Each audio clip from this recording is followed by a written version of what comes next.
Kita pasti semua sudah maklum akan pembantaian terhadap raja-raja Melayu dan golongan bangsawan Melayu terpelajar di Sumatera dan Kalimantan oleh pihak yang mendakwa kononnya sebagai golongan nasionalis Indonesia sekitar 1946 dan 1960-an. Video ni adalah ringkasan kepada peristiwa-peristiwa sadis yang berlaku di kerajaan-kerajaan Melayu Islam yang telah diserang oleh manusia-manusia kejam ini. Peristiwa ini berlaku hampir serentak di Sumatera, iaitu pada 3 Mac 1946 dan kemudiannya pada tahun 1960-an di sebuah kerajaan Melayu di Kalimantan. Sebelum kita pergi lebih lanjut, kita layan intro dulu. Roll it. Roll it. Roll it. Roll it. Roll it. Roll it. Roll it. Roll it. Roll it. Kerajaan Tanah Karo. Di kota Berastagi, para pemuda nasionalis menangkap dan mengasingkan para Raja Urong dan Sibayak yang diundang ke sebuah majlis. Sebanyak 17 orang raja ditangkap dan diasingkan ke Aceh. Nasib mereka tidak diketahui. Bangsawan serta Datuk Tumenggung dipenggal kepalanya. Raja Raya disembelih di Jambatan Besar. Raja Silimakuta dilindungi TKR, tapi ahli keluarganya semua dibunuh. Ada yang dibakar hidup-hidup dan ada yang dipenggal kepalanya. Kerajaan Simalungun. Barisan Harimau Liar pada malam 3 Mac menangkap Raja Kerajaan Paneh beserta keluarganya, lalu merampas harta benda mereka. Raja dan keluarganya dibawa ke suatu tempat pesta, kemudian mereka dibunuh dengan kejam. Kesultanan Asahan, Tanjung Balai. Pukul 6 pagi, istana diserang sekelompok orang dari Nasional Pelopor Indonesia, NAPINDO, Pemuda Sosialis Indonesia, PESINDO, Ku Tui Sintai, Barisan Harimau Liar, Barisan Merah Parti Komunis Indonesia, Hizbullah dan buruh-buruh Jawa. Seluruh keluarga dan kerabat Kesultanan Melayu Islam serta orang-orang yang bekerja untuk istana ditangkap. Harta benda mereka dirampas.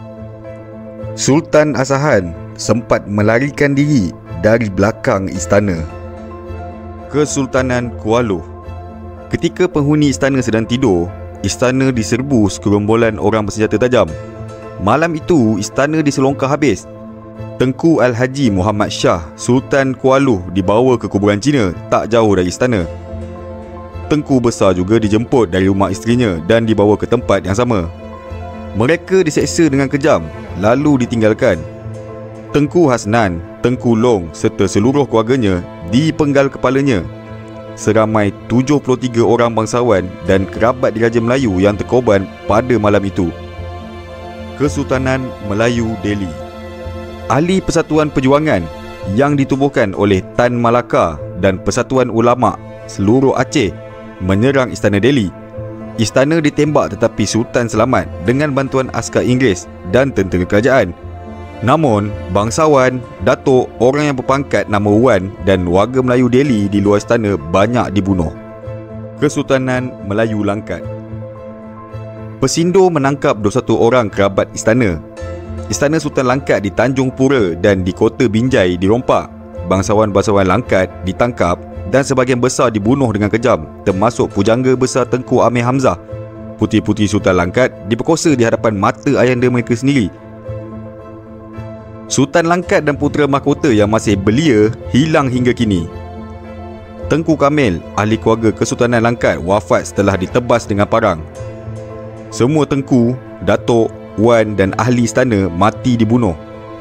Kesultanan Melayu Langkat paling banyak dibunuh PKI dan PESINDO. Kesultanan Melayu Bulungan. Sepasukan tentera dari Satuan Tempur Brawijaya 517 mengepung istana. Masyarakat yang sedang mengambil wuduk di Sungai Kayan untuk solat subuh terkejut melihat banyaknya tentera. Dan sekitar pukul 6 pagi, seluruh masyarakat di Tanjung Palas dikumpulkan di depan istana. Major Sumina Hussein, Komander Kodim Bulungan di Tanjung Selor berkata, para bangsawan Bulungan ingin memberontak terhadap pemerintahan Republik Indonesia. Namun, Datuk Taruna, bangsawan Bulungan, menyanggahnya. Lieutenant B. Simatupang marah lalu memerintahkan seorang polis M. Ramli untuk menembak Datuk Taruna yang akhirnya rebah bersimbah darah. Istana dan harta benda dijarah. Satu persatu bangsawan Bulungan dihilang. Sisanya ditangkap dan dibunuh. Kemudian, pada malam Sabtu, 18 Julai 1964, Istana Raja Muda pun dibakar. Istana Bulungan bertingkat 2 itu dibakar selama 2 hari 2 malam sehingga rata. Revolusi sosial di Indonesia ini menghasilkan begitu banyak pembunuhan dan kekacauan. Dokumen Belanda menyatakan bahawa revolusi ini menelan korban sebanyak 1,200 orang di Asahan saja, belum lagi di daerah lain. Kaum bangsawan Melayu di beberapa daerah termasuk perempuan dan kanak-kanak ditangkap dan dibawa ke concentration camp di Simalungun dan Tanah Karo. Kaum non-pribumi pun tidak terkecuali. China dan India banyak juga menjadi korban.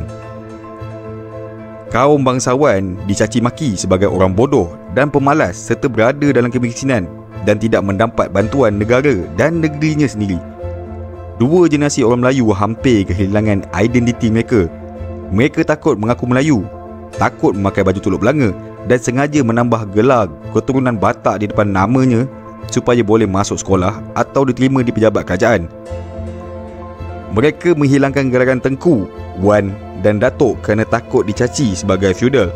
Bahkan kaum Melayu yang bukan bangsawan tetapi bekerja dengan para sultan dan tengku pun turut ditindas.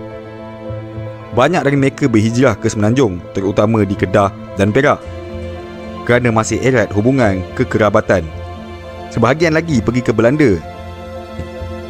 Walaupun revolusi yang hampir sama berlaku di Kesultanan Surakarta, namun yang menjadi mangsa hanyalah beberapa penasihat sultan dan pekerja-pekerja istana. Keluarga sultan serta para bangsawan tertinggi tetap dilindungi tentera kerajaan Indonesia. Namun, raja-raja Melayu dibiarkan untuk mempertahankan diri mereka dan keluarga mereka sendiri. Satu perkara yang ingin ditekankan tentang peristiwa ini adalah hakikat bahawa negeri-negeri Melayu yang terlibat ini semuanya adalah negeri yang sangat-sangat kaya dengan hasil pelombongan, getah, sawit, tanaman-tanaman komersial seperti kopi, koko dan lada, malah telaga minyak. Di negeri-negeri ini wujud pekan-pekan, pelabuhan serta bandar yang makmur dan indah. Malah para sultan mempunyai kapal dagang dan kapal wap masing-masing seperti Sultan Langkat dan Sultan Bulungan. Kekayaan negeri-negeri Melayu ini sentiasa dicemburui oleh pihak-pihak tertentu. Oleh sebab itu, peristiwa pembunuhan hampir seluruh sultan-sultan Melayu dan kaum bangsawan serta kerabat bukan hanya satu revolusi sosial. Sebaliknya sebagai satu cover up oleh pihak tertentu dari yang menggunakan nama perjuangan nasionalis kemerdekaan Indonesia untuk mendapatkan kekayaan raja-raja Melayu dan hasil masyhur negeri mereka serta menghapuskan kedaulatan dan keturunan raja-raja Melayu.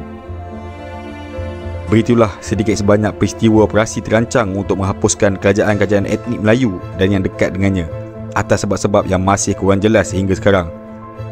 Sebenarnya tidak ada pun sebarang justifikasi yang boleh diberikan terhadap peristiwa ini kerana ia terang-terangan adalah serupa dengan penghapusan etnik.